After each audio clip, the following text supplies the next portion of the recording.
Have you ever been sitting in a church service and after 45 minutes of the pastor preaching, you're just kind of sitting there and you're wondering, what was I ever supposed to get out of this thing? What was the point of this? I have no idea what this guy is talking about.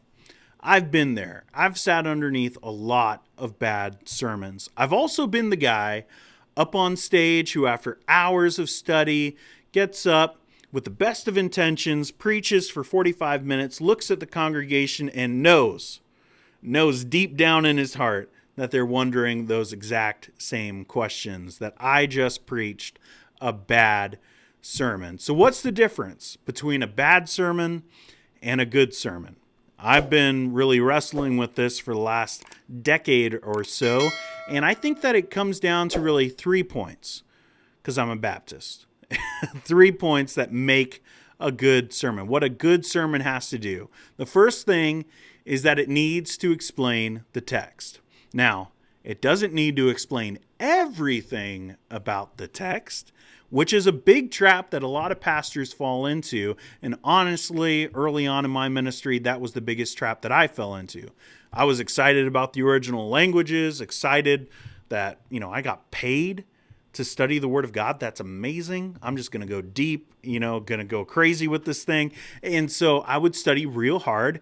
And then I would come into the pulpit and I would just chuck all this information at people, just being like, hey, this is what this word is in the original languages and why this writer didn't choose this word. And then I'd be like, background, let's talk about background, and just like explain everything.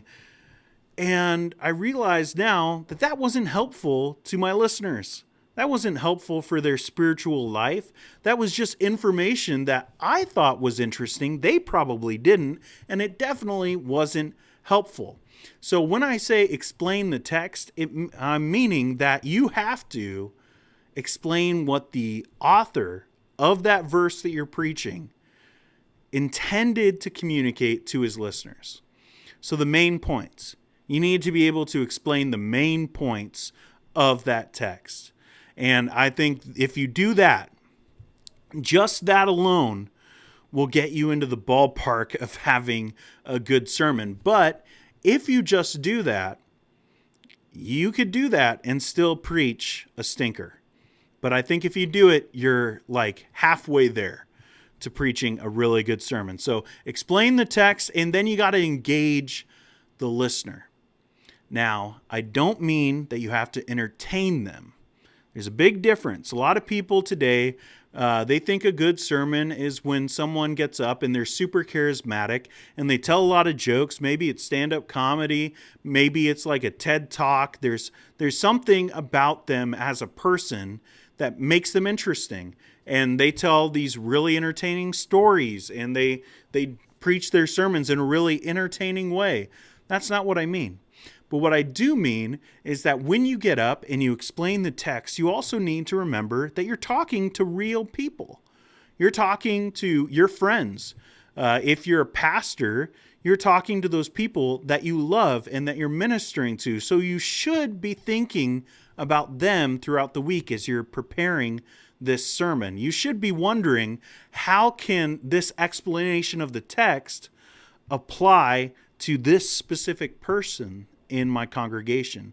How can I engage them? How can I get them to join in and understand what this text means for them? You need to engage that person. Now, it doesn't mean that you just talk directly to that person and you're just like, hey, Bill, this part about not being drunk, this is specifically for you.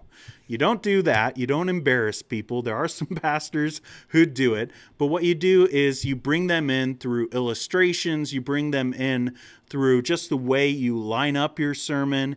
And you're praying specifically for that person throughout the week. And you want to engage them in the sermon. Third, you need to encourage people to embrace Jesus. Now, I don't mean just salvation. A lot of people think that gospel-centered preaching is just explaining the gospel every sermon, and you never get past explaining the gospel, and everything is really pointed at people who don't know Jesus. I think a lot of people make the mistake of thinking that gospel-centered preaching is some kind of like sub-level preaching and that you haven't graduated to, like a deep Christians kind of sermon. No, but every sermon should point you to treasure Christ a little bit more deeply, that you should be leaning on Jesus more. The life of a Christian is not about independence.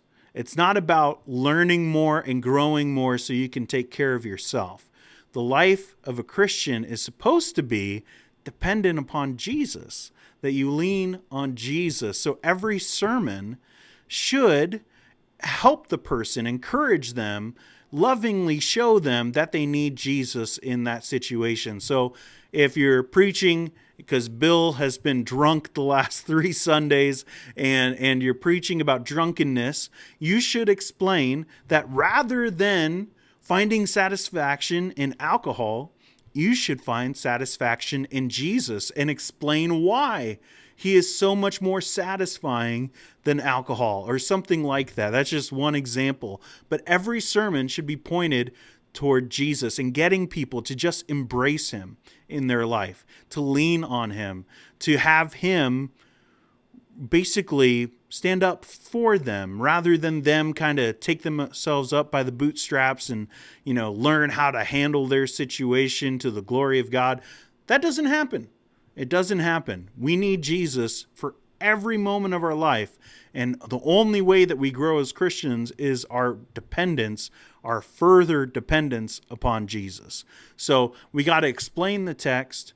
We need to engage the listener, and we need to encourage the listener to embrace Jesus. If you do all 3 of those things, regardless of what your charisma is like, regardless of your illustrations, whether you talk about, current situations, whether all of your illustrations are from the 70s, it doesn't matter. If you do all 3 of those things, I think you've preached a good sermon, and I think your people will be built up. And that's the point.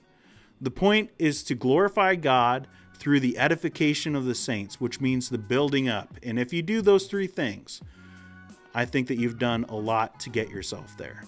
So that's what I think a good sermon is. If you agree, let me know in the comments. If you like this video, hit that button. And if you like this kind of content, let me know. Let me know whether you want me to answer questions about ministry, culture. I'm probably not going to do the culture stuff as much, but maybe. I don't know. Let me know. Let me know what you want to see on this channel and whether you like this content. Subscribe to the channel is where I was going with that. I'll be back in another video. See you guys.